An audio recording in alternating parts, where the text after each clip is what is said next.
I like the dog. It's friendly. Hello, and welcome back to my channel Box Office Poison. My name is Moxie McMurder, and I'm a big fan of the film Changeling from 2008. The cinematography is understated, and the time period accuracy, as far as I'm aware, is spot on. The writing is great, the acting is top-notch, and the story is wild. 2008's Changeling is a mystery-infused drama directed by Clint Eastwood, or as we like to call him, Mr. Eastwood, and written by J. Michael Straczynski, who you might know from his work on Babylon 5. The title Changeling refers to a European folk legend where fairies would occasionally steal children and leave another child, a changeling, in its place. This folktale ties in nicely with the story the film tells, and in a way, tells us something unexpected and dark might be coming our way. The film takes place in 1928 in LA and tells the story of Christine Collins, a single mum whose 9-year-old son goes missing, and thus begins a story that is like a dictionary definition of the phrase, "The truth is stranger than fiction," because this incredible story is based on a true story. Normally when a film says it's based on a true story, you can take that with a grain of salt. Jesus Christ! And when it concerns real people, it's usually skewed to a degree, either positively or negatively, and events can be sensationalized. And while Changeling does push things a little far in terms of the truth in certain areas, it's largely accurate and is more nuanced than sensationalist. Most of the film's script was taken from thousands of pages of documentation from court documents, medical files, and newspaper clippings. If you haven't seen the film, this video will include some mild spoilers, and I'll give you a heads up before any major spoilers. It really is a great film that I recommend you check out, and I don't want to spoil this story for you. So with that in mind, let's get into it. Angelina Jolie plays Christine, a supervisor at a telephone company who's called into work unexpectedly one day and leaves her son Walter alone in the house, but lets him know that their neighbour is going to check in on him. When she returns later that day, Walter is gone, and when she calls the police to report him missing, she's told the boy must be gone for 24 hours before they'll investigate. 5 months later, Walter is still missing, and we see Christine diligently call the police regularly to check for updates. During this time, Reverend Gustav Briglieb, played by John Malkovich, has taken up Christine's cause as he sees the boy's disappearance as indicative of an incompetent police force. His crusade against the LAPD makes him an ally for Christine and one of the few people she can turn to for help. His character in this film is such a shining light of righteous indignation. I know in real life he didn't actually have a radio program as depicted in the film, but he did lead sermons where he helped highlight Christine's plight, and he was a community activist, publicly challenging corruption of the police and the local city officials. Malkovich really sells it, and the writing is so good, it tells you everything you need to know about the character the first time we see him. When a boy claiming to be the missing Walter emerges, the LAPD, who are facing criticism for being corrupt, what's new, and are under increasing scrutiny, they are thrilled when this boy pops up. However, when reunited, Christine says the boy is not Walter.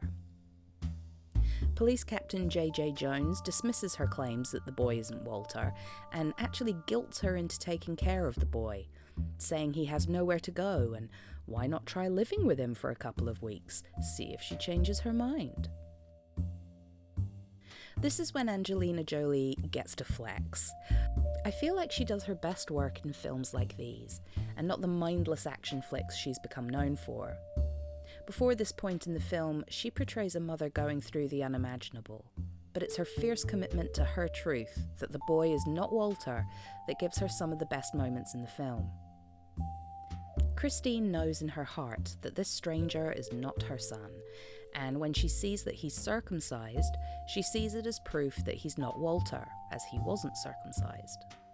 She also checks his height, which doesn't match up to Walter's, and even with testimony from Walter's dentist and teacher, the police refuse to listen to her and try to gaslight her. They employ a doctor who downplays these dramatic physical differences, and Captain J.J. Jones suggests that Christine wants to shirk her maternal responsibilities, that she's gotten used to life without Walter and doesn't want him back. We're heading into some stronger spoiler territory here, so be warned.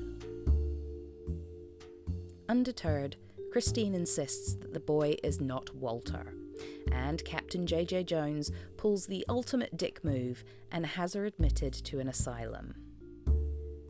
While in there, she discovers that a lot of women have been committed to the Los Angeles County General Hospital's psychiatric ward under Code 12 internment, which is used to commit someone who is deemed difficult or an inconvenience.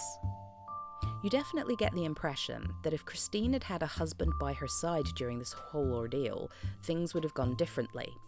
Sadly for Christine, her husband was in prison at the time that this took place. Her being a single mother meant she was incredibly vulnerable at a time where society was patriarchal in the extreme. But the Reverend Gustav Briglieb comes to the rescue. He discovers that Christine has been admitted to the psychiatric ward and manages to get her released. From here on out, there are major spoilers for the end of the story, so again, proceed with caution. Just when you think things can't get any worse in the story of Christine Collins and her missing son, they do. Sadly, Walter was never found, but it's almost certain that he was one of the victims in the so-called Wineville chicken coop murders. Towards the end of the film, we discover that a man has been kidnapping and murdering young boys. Gordon Northcott had a farm in Wineville, just outside of LA, and was arrested along with his mother, Sarah Louise Northcott, for the murders of 3 boys. Gordon Northcott was implicated in the murder of Walter Collins, but because his mother had already confessed to murdering Collins and had been sentenced for it, the state chose not to prosecute Gordon for that particular murder. It's possible that Northcott may have killed as many as 20 boys, but the state of California could not produce evidence to support that speculation. But he was found guilty of 3 murders of young boys in February 1929. After this, Northcott taunted Christine by suggesting he could tell her what actually happened to Walter, but he changed his mind at the last minute and refused to give her any information. He was executed at San Quentin State Prison in October 1930. While Changeling and the story of Christine Collins is a tragedy, the film ends with a glimmer of hope. With no body found or any confirmed evidence or information from Northcott, Christine clings to the hope that Walter might still be alive, that he might have escaped from the farm and could come home any day. Christine died in 1964, never giving up hope that Walter could walk through her door and they could be reunited. Changeling is a film that stays with you. I saw the film in the cinema and I knew nothing about Christine Collins or the Wineville chicken coop murders, so it was quite a surprise when this mystery drama took a turn into true crime horror. If you've seen the film, let me know in the comments what you thought. This is one of those films that I just assume people have seen, but there seems to be plenty of folk who seem to have just missed it. I hope you enjoyed this video. Don't forget to comment, like and subscribe. It really helps the channel grow. If you really enjoyed this video and would like to help support my channel, I don't have a Patreon, but I do have a Ko-fi account. It's really easy to use and I'll leave a link to my account in the description box. All caffeine hits are gratefully received. Have a great day, water your plants, be kind to your pets, and stay spooky.